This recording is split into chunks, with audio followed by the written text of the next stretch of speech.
Hi everyone, welcome back to my YouTube channel. In today's tutorial, we are going to learn how to go about the drafting of this beautiful design that's been trending for a while now. This is a structured gown pattern with curved waistline. If this is something you're interested to learn, keep on watching. So guys, I've already gone ahead to draft out my basic bodice lines. As you can see, I have my chest line, bust point, under bust, waistline, and the blouse length with my shoulder and armhole curve. So the next thing I'm doing is to mark half of my nipple to nipple. I marked it at the chest line and blouse length. So I will connect a straight line using those dots.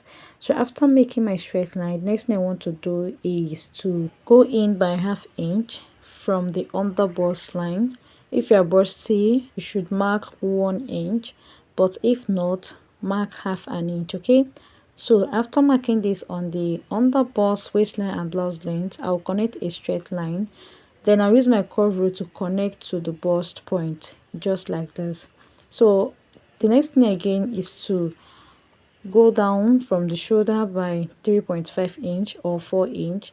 Then use your curve rule to connect from that point to your bust point. Okay, so you connect from that point to your bust point. I'm making a princess dart brooch there for this pattern, you get.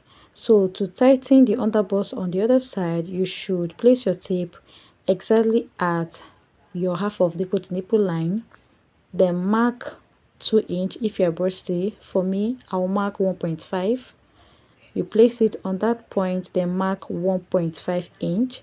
If you're busty, you should mark 2 inch. Then go ahead and connect a straight line. So now that I'm done with this, I'm going to connect a cup shape. Place your curve rule like so to connect your cup shape. Okay, just like you see me doing. You can see how beautiful this look. Very fine. So next you want to do is to tighten the other side by ½ an inch. If you're busty, you can make use of 1 inch. So I'll just tighten it, then connect to the bust point. Anything you're connecting, you should connect to the bust point. So now I am going to measure what I have there. It was ½ an inch, so I'll go out by ½ inch, then extend my line to that point. Now I'll use my curve rule to connect a new armhole, just this way. After that, I will mark quarter of my bust measurement, replace back the little inch you have there plus your seam allowance, and on this other side I'll mark quarter of my waist measurement minus 1 inch for waist cinch. You can make use of 2 inch for waist snatching as well. Then replace the dart, add your 1.5 inch seam allowance. So at the hip line, I'll mark quarter of my hip measurement plus 1.5 inch and also replace your dart. So I've gone ahead to do that and connected my shape, as you can see. The next thing is to determine your bust dart. Just mark your bust dart. You should use the difference between your front half length and back half length. Mine was 1.5. After connecting, I will use my marker to outline so it will be very visible for everyone to see. So I also use my cleaner to just clean this other line. We are not going to need it. Okay, so the next thing I want to do is to achieve the neckline shape. So for that, I came down by 4 inch. As you can see, if you want it more higher, you can mark 3 inch for it. Then go ahead and connect the shape for the neckline. Just make a little curve like so. Okay, while on it, don't forget to close up that little space, then blend into your armhole line, just like this. And on the hemline, go up by 2 inch on the other side. Then determine the kind of curve you want to add. There is different curve for this. Okay, you can actually determine the one you actually want. So for me, I just did only side curve. If you want the curve for the front, you can actually determine it.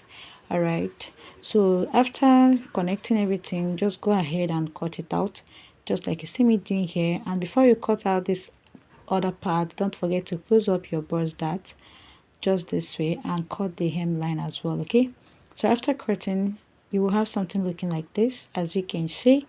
The next thing is to cut the back. So I already marked my basic bodies for the back. I have chest line, waistline, and blouse length. My shoulder has already been drafted out, and my armhole curve. So I marked half of my nipple to nipple, which is 3.5, as you can see.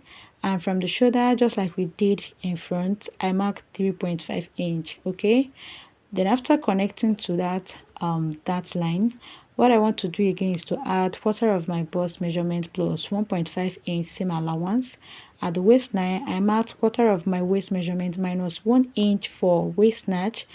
You can minus any inch you want, just like I mentioned before, plus 1.5 inch seam allowance. So at the hip line, I mark quarter of the hip measurement plus 1.5 inch for seam allowance. I don't have any dart for the back pattern, so that's why I'm not replacing any dart. So after connecting my shape, I also went up by 2 inch from the hemming line. Then I went ahead to make the same curve. Okay, like I said, you can actually determine the kind of curve you want. Okay, there are so many different types of curve for this actual design. All right, so from the neckline, I went down by half an inch. Then I had to blend. Can you see? So this is zip allowance, and I already removed like half inch to avoid zipper voidness. So this is optional. If you don't want a lace up for the back, you can actually add zip. But for me, I won't be needing the zip, so I'll just cut it out. I want a lace up for the back, so you can determine how open you want your lace up to be or how wide you want it to be. So for me, I mark 2 inch. My pattern is not on a fold. If it will be on a fold, after marking this 2 inch and cutting it out, I will have like 4 inch already removed. So where I'm marking my dot is where the eyelet will be sitting. Okay, so just go ahead and cut it out. So you can also see I made a princess dart for the back. This is optional. If you want to have a normal dart, go ahead and do that. If you don't want to have that at all, you can also go ahead and do that. So I've gone ahead to cut it out, as you can see, and have labeled as side back 1 and side back 2. Also give directions on how to join them. Thank you so much for watching. See you in my next one. Bye.